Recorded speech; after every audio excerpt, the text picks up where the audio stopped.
here today.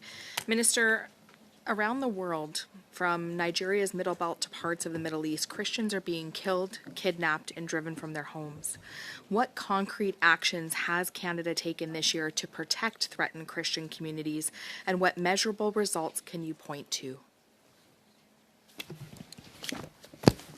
Canada is aware of the information according to which the United States would envisage action against Islamists in Nigeria.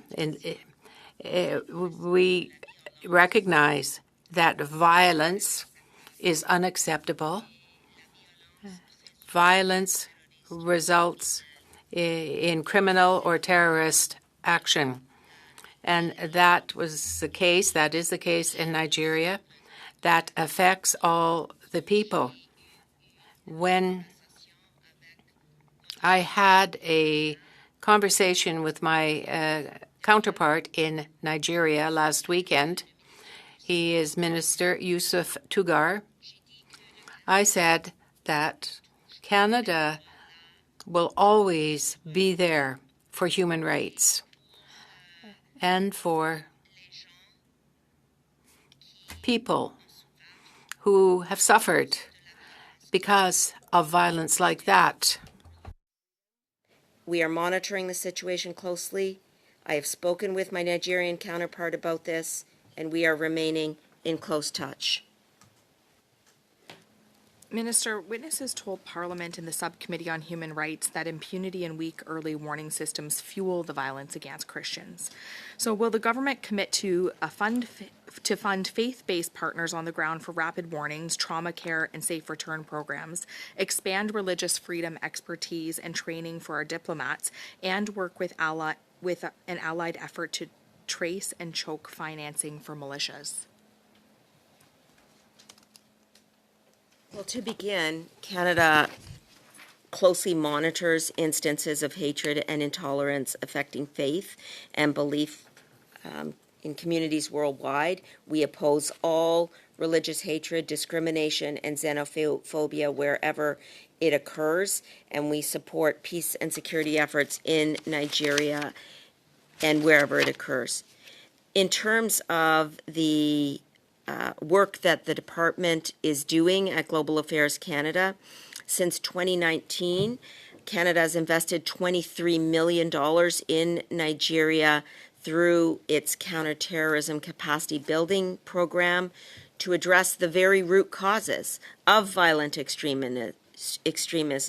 We've been working on strengthening resilience against radicalization, and we have supported judicial capacity in terrorism prosecutions. All Nigerians deserve to live in safety and security, and that is why, in addition to the program I just mentioned, we have a peace and stabilization operations program of approximately $2 million supporting projects in Nigeria throughout the country, and we have allocated $10.7 million under its weapons threat reduction program to counter chemical, biological, radiological, and nuclear proliferation. We also have bilateral development programming, about $16.5 million in 2023 and 2024, which aims to reduce extreme poverty. So, Madam Chair, I will just say in response to the questions about Nigeria, we are there with different forms of aid to address the issues of violence and counterterrorism, but also to address the developmental issues that have been mentioned to us from the Nigerians themselves, and we have been there on the ground to support every step of the way. Minister, if you could table with this committee the measurable results of those things that you just talked about. But on November 24th, the Leader of the Opposition asked the House to recognize the genocide in Nigeria and the prosecution of Christians around the world. Minister, do you recognize and condemn the prosecution of Christians around the world and the genocide of Christians in Nigeria by fundamental groups like Boko Haram, Fulani militias, and the Islamic State West African province? I thank the honourable member for the follow-up question on this, and I wanted to mention that we will table information as requested, and I've my departmental officials here to do so.